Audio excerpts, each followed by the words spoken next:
Hello and welcome to Talking VIC Local Politics. We continue to focus on the upcoming local council elections in Victoria. This week we have three South Asian candidates joining on our panel: Nusrat Islam, Deepthi Alurkar, and Liaquat Khan. We are also joined by City of Parramatta NSW's Councillor Sameer Pandey, who is a special guest today, along with Manoj Kumar, a seasoned politician, and Saksham Kartyal, a community and business representative. A warm welcome to you all. I will start with providing a brief info of each candidate. They can add more to it later. Nusrat Islam is a candidate for Chaffey Ward, Wyndham Council. She is working in the Department of Transport as a senior engineer. She operates a food business in Chaffey Ward. I would like to know more about you and the ward that you're standing from and your political vision. So, Nusrat, I would ask you this question first. I acknowledge the traditional Aboriginal owners of country throughout Victoria and pay my respect to elders past and present and to the ongoing living culture of Aboriginal people. Good evening, everyone, and thanks, Vikrant, for introducing me. I am a postgraduate civil engineer. Last 12 years, I worked in Big Course as a construction engineer, and currently I'm working in Department of Transport as a senior engineer. I operate a food business, as you said, in Sheffield Ward, generating jobs for our local community. I am also working for the community as a regional advisory council member, Victorian Multicultural Commission. And over the past few years, I have worked closely with the Wyndham City Council and many community groups across Wyndham, initiating and leading many community events and projects for the betterment of the wider community. I was the first woman president in Victorian Bangladeshi community in 12 years. I have founded a non-profit organization named International Council for Engineers Australia to give a platform to connect among engineers and the community. And during COVID-19 pandemic, we connected more than 100,000 people globally through live sessions. Recently, I worked as a chief editor of an engineering technical magazine, Innovate ICA, which is dedicated for COVID-19 pandemic. And I also form a women group. I do work with that women group. Its name is Warrior Women. I'm working to empower women by mentoring women, placing women as leaders, and give them decision making roles, encourage women entrepreneurship by providing opportunities to promote their home businesses. Thank you. Many thanks, Nusrat. And now I'll move to our second candidate, Deepthi. Firstly, congratulations, Nusrat. What a fantastic introduction that was. Now I'll move on to our guest, Sameer Pandey. He joins us today from NSW. He's a councillor, as I said. He's a councillor at Parramatta. So, Sameer, what would you like to talk about your views on council elections and the work that council entails? And of course, a brief introduction of yours would be great. Sure. Thank you, Vikrant. Thank you for having me here today, and congratulations to all the candidates. It's a very important step that you have taken, and congratulations for making that decision to come forward and work with your local community. Council is the place where you are closest to your community. State, federal, you are not as close as you are in council. So congratulations and thank you for taking that step. In terms of my role, Vikrant and everyone, I've been in council since 2017 now, so almost 3 years this September. I'm a member of Labour Party, and I was a Labour candidate in the city of Parramatta. In Parramatta, we have 15 councillors. There are 5 wards. Council traditionally used to be rates, rubbish, and roads. That's how councils were started. But that was changed, and then quite a few things came to council as council's responsibility. And over a period, there has been a lot of cost shifting from the state towards council. Councils look after a range of things, but there are a few things which is not council's responsibility. But council can always work as an advocate It can be an advocacy to towards certain areas. So, for example, things like local libraries, for example, council can advocate for some funding. There are other main state roads, for example, council can um, advocate for that to be improved. For example, there are state projects where council is not the responsible party, but again they can be advocating for on behalf of the community. So just because something is, but also, and that's also leads us to the to one thing which you have to keep in mind during the campaign, that we don't overpromise. We don't promise things which council cannot deliver. We have to be mindful of what we are promising, and especially if we are first time a candidate, there are things where people will promise everything, and the community knows what we are promising. So I think they're keeping an eye, and they will be making a judgment on whether to support you or not based on what you're promising and your understanding of local matters. Some of the things that we can look at is obviously understanding local problems. Quite often, people run council elections or other elections on very motherhood statements like education, transport, health, and those sort of things. It is important, but council elections, what's also more important is how well you understand the local community and their challenges. Do you know that there is a lack of, let's say, facilities, community halls?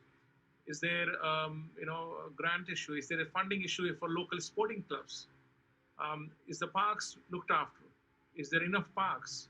And car parking, local parking on the street, businesses, how are they affected? And what are their challenges? Do you have enough parking for the businesses? So there are a lot of local matters that we need to look at, or we should be looking at. Is there a local issue? Quite interesting points that you have put in about what you expect out of the councillors, and Samir has also really put forth a kind of groundwork what one needs to do. So now I'm going to move to Saksham Katyal, and he is our community and business representative, and he has a few questions that he wants to pose to the candidates, and our, you can respond to what Sunny has in his mind. Sure. Thanks, Vikrant. Congratulations to each one of you for actually making that decision to run for the council elections. It definitely takes a lot of effort. I know personally a couple of people who are running, so congratulations. And I think Sam did mention things around knowing your council, knowing your community as a key to serve the community better. So maybe perhaps I should start by asking all the three candidates who are here, just how much they know their councils. Can you please name the top three sources of income for your council? And just to make it easier, I know rates is one of those, one out of those three sources. Can you please tell me a little bit more about how councils calculate those rates? Look, thanks, Sunny, for asking that question. Basically, so that is very good question. That how council incoming how the council is generating money. So first of all, in Wyndham Council, obviously rates, and rates are calculated based on the house prices. And secondly is building planning, because there are lots of charges for getting the permits from the building constructions and all those things. So we are generating money from there as well.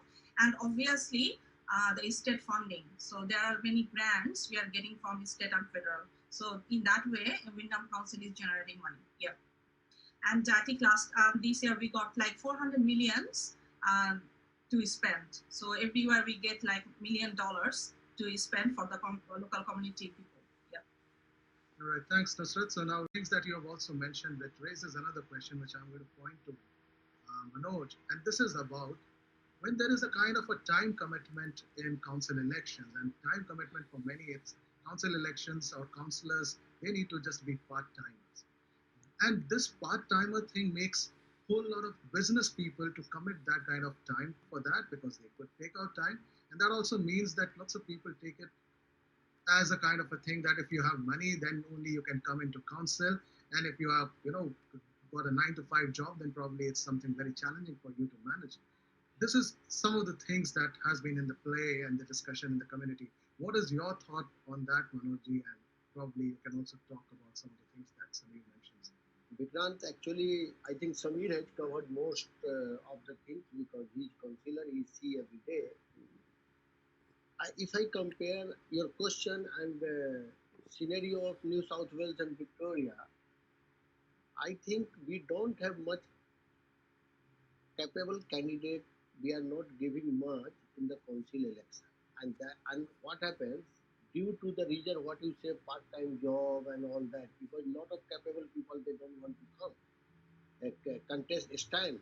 Second thing is that as you said, the money people, those who are businessmen and all that, they give for just the third thing, power, policy. They don't. I don't think policies and other what we said, but power is important factor. So they come for the power. Like somebody they run some event company and some big company, some different other company. They say, oh, we too many people knows me. One person said, oh, I'm accountant. I have 5,000 people our client. So he contested council election. So if your intentions are like that, you are not going to help yourself and you are not going to help other also as a South Asian community. So we have to decide in each ward who could be a potential good candidate, and if someone are already good candidate, just support them. Don't try to support people on the basis of is next to your village back in India or some South Asia. You should choose the candidate according to merit. I heard that in Sepi ward or some Harrison ward, four people contesting from Bangladeshi community. Now the community is so small. Of course, it's a democracy. You can't stop. You could have 100 candidates, and that's the best way of democracy. But we are just emerging community, so we have to see that how at least one or two people could get elected, and we should try to balance on that and do the like the internal negotiation. What Samir has said, mentioned, and we should discuss and we should find out our candidate on that basis. Great, many thanks, Manoj. So, and we have got three really, really good candidates here and who have given a kind of a perspective of their kind of vision and all. But we would like to delve more on their vision and what they are planning to do in the council. What are their, the kind of plans and approach about it. So, Sunny had a few questions on that. So, Sunny, I'll move on to you. Yeah, sure. Thanks, Vikrant. So, coming back again to your plans, as Vikrant mentioned, I just want to know exactly, we all have seen this COVID-19 kind of reshaping everybody's plan, whether it's a federal, state, or, any organization. We are looking at 7% contraction from a GDP perspective. That's kind of, tossing every plan that anybody had. So you guys have been in the fray. You guys have been contesting. I mean, at least showing your interest to contest elections, and must have made your plans like a year ago or 2 years ago. Looking into what we've seen in the last 6 months, what has made you rethink those, about those plans, and what exactly are you looking to do out of council? Because I think, as Sam also mentioned and Manojji also mentioned, a lot of people are not sure when they contest for election that what exactly a council can do.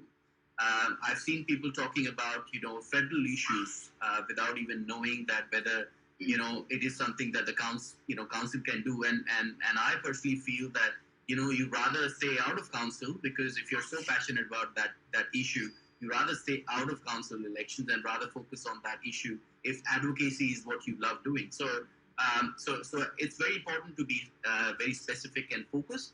So from that point of view, how focused you are looking into all the changes that we've seen in the last 6 months, especially in the COVID-19, and what impact that has had on your plans in the next, let's say, 1 year or 3 years or whatever time frame that you're looking to work in your community. Maybe I start with that. Look, in Wyndham Council, all the councillors and the people who worked behind the scene, they did very fantastic job. And I also convey my warm thank you to the residents, Wyndham residents as well, that they abide by all the rules and policies. And I will say that in next 6 months, or say next 1 year, we need to more focus on employment, because the employment will be the big issue uh, in for next one year, and the council should change their plan.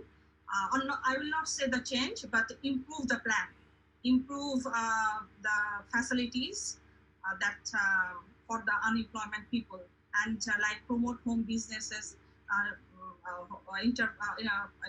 all those things. So I will say that we council should focus on employment. Yeah. Just would like to add a few things here.